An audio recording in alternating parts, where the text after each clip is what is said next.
আল্লাহ রাব্বুল আলামিন বলেন, লিকুল্লি উম্মাতিন আজালুন ইযা জাআ আজালুহুম ফালা ইস্তাখিরুনা সাআতাও ওয়ালা ইস্তাকদিমুন। Every people is a term appointed. When that term is reset, not an hour can they cause delay, not an hour can advance it in anticipation. আল্লাহ নবী বলেছেন, মৃত্যুর সময়, দিন, ক্ষণ, তারিখ, সময়, স্থান, কাল সব নির্ধারণ করা আছে। এক সেকেন্ড আগেও হবে না, এক সেকেন্ড পরেও হবে না। দুনিয়ার সমস্ত মানুষ চেষ্টা করেও একজন মানুষকে হত্যা করতে পারবে না।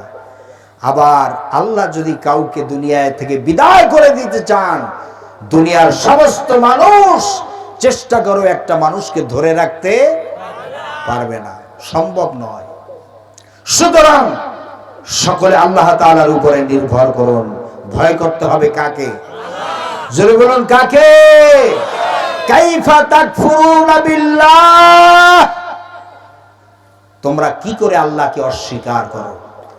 মৃত্যুর পরে আপনার আমার রূহটা যে কোথায় নিয়ে যাওয়া হবে আপনি কি জানেন? এজন্য আল্লাহ তাআলা বলেন, ওয়ালাকিন্না আকসারান নাস লা ইয়ালামুন, আসল কথা হলো মানুষেরা, অধিকাংশ লোকেরা এই সম্পর্কে কিছুই জানে না, কিচ্ছু জানে না। মৃত্যুর পরে আপনি যদি মুমিন হন, নেককার হন, ইমানদার হন, আপনার রূহটা একটা স্বর্ণের পেয়ালায়, পাত্রে, রেশমি চা কাপড়ের উপরে করে রূহটা আদবের সাথে নিয়ে যাওয়া হবে আসমানের উপরে, ইল্লিনে। কোথায় নিয়ে যাওয়া হবে? ইল্লিনে নিয়ে যাওয়া হবে। আর যদি আপনি আল্লাহ না করুন, যদি বদকার হন, নাফরমান হন, তাহলে দুর্গন্ধযুক্ত একটা পাত্রে রূহটা নিয়ে যাওয়া হবে, 7 তবক জমিনের নিচে একটা জাহান্নামের কুয়ার মধ্যে নিয়ে রাখা হবে। চতুর্দিকে আগুন, আগুন, আগুনের লাভা।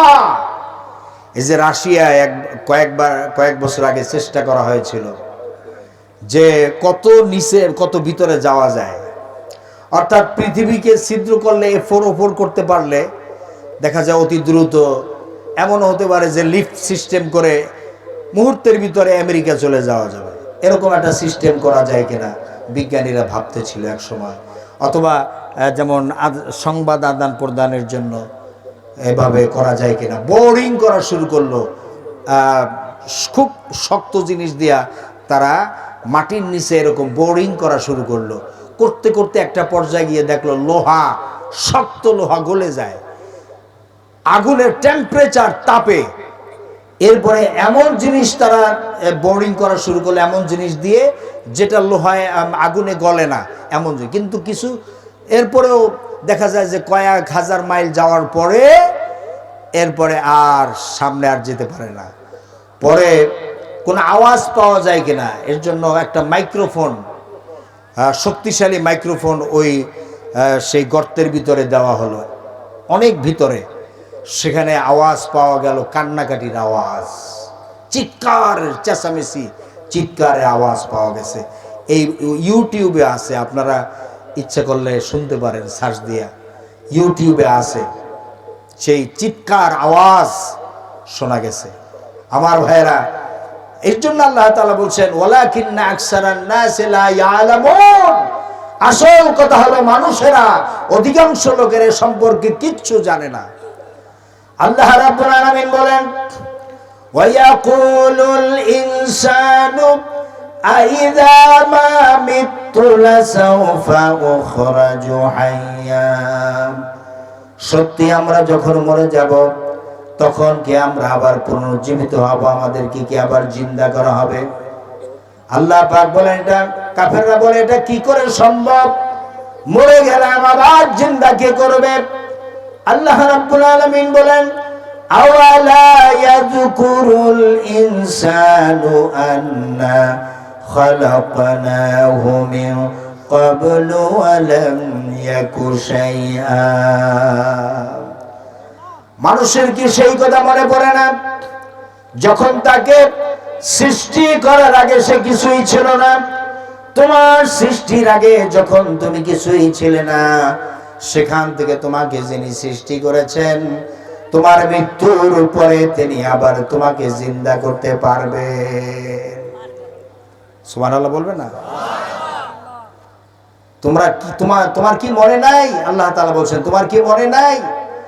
হাল আতা আলাল ইনসানি হিনুম মিনাদ দাহরি লাম ইয়াকুন শাইআম মাযকুরা।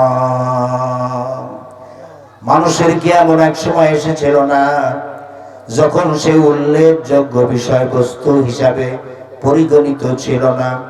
তোমার নাম ছিল না, পরিচয় ছিল না, কিছুই ছিল না, কেউ তোমাকে জানতো না, শুনতো না। আমি আল্লাহ পাক তোমাকে সৃষ্টি করেছি, তোমাদেরকে জিন্দা করতে পারবো না, এটা কেমন কথা তোমরা বলো? ওরা বলে ওয়াকালু আইযা কুন্না ইযামান ওয়া রুফাতান আইন্না লামাবউসুনা খালকান জাদীদা। আমরা যখন মরে যাব, আমাদের হাড্ডি গুড্ডি যখন একেবারে মাটির সাথে মিশে যাবে, তখন কি আমরা আবার পুনরুজ্জীবিত হব? এটা কি করে সম্ভব? মরে গেলাম, আবার জিন্দা কে করবে? আল্লাহ রাব্বুল আলামিন বলেন, হে নবী আপনি জবাব দিয়ে দেন, কুল কুনু হিজারাতান আও হাদীদা। আল্লাহ পাক বলেন, হে নবী আপনি বলে দেন, তোমরা যদি মরে গিয়া মাটির সাথে মিশে গিয়া যদি তোমরা পাথরও হয়ে যাও, আর যদি তোমরা লোহাও হয়ে যাও, তারপরে আল্লাহ রাব্বুল আলামিন ওই পাথরের ভিতর থেকে, ওই লোহার ভিতর থেকে তোমাদেরকে আল্লাহ পাক জিন্দা করে উঠাবে।